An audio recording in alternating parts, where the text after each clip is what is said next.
As this video is recorded, Pastor Raphael Warnock is contending for the Senate election runoff in the state of Georgia.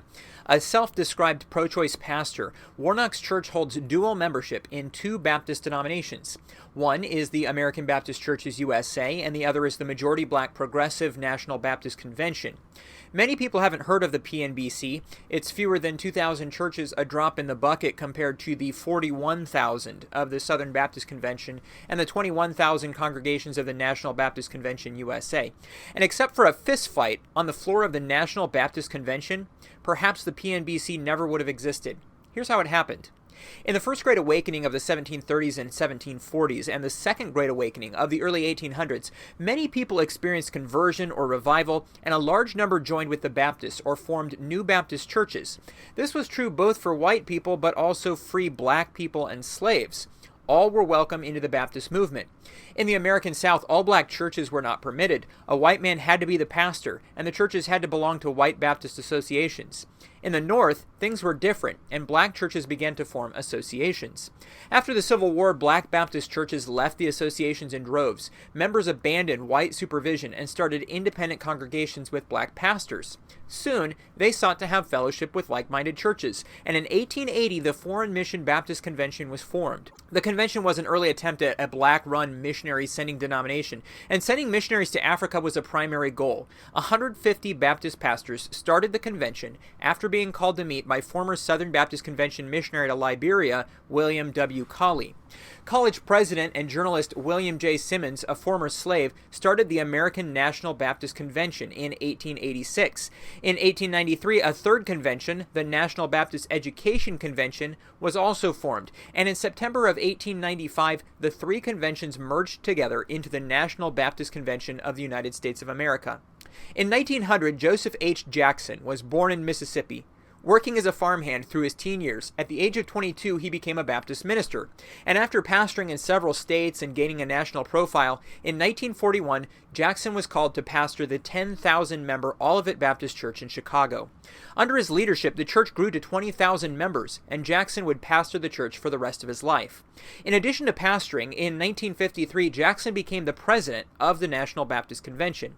Jackson's philosophy as the civil rights movement took root in America was that equal rights should be obtained through law and order, conversation, voting, and the American way of life. He said, quote, "No matter how nonviolent, civil disobedience lays the ground for civil hatred and the desire to destroy," unquote. Because of his philosophy, he came to be at odds with a former friend, Dr. Martin Luther King Jr., who was vice president of the NBC's Baptist Training Union and Sunday School Congress. Sociologist E. Franklin Frazier has said that being president of the National Baptist Convention was like being the, quote, black president of the United States, and historian Taylor Branch, well known for his biographies on Martin Luther King Jr., referred to Jackson as the, quote, Negro Pope, unquote. By 1960, Jackson and King were both well known, King having just organized the Southern Christian Leadership Conference 3 years earlier and participating in the Atlanta student sit-ins, after which his arrest and imprisonment was a national news story that influenced the 1960 election of John F. Kennedy. At the 1960 convention, the presidency of the convention was up for vote. Recognizing the massive stage that the presidency would be for their movement, King and his followers sought to have Gardner Taylor installed as president of the NBC. The opportunity seemed ripe, as Jackson had served 4 terms, the limit in the NBC Constitution. But Jackson had preemptively went to court to get legal authority to serve an unprecedented 5th term and was elected over their complaints.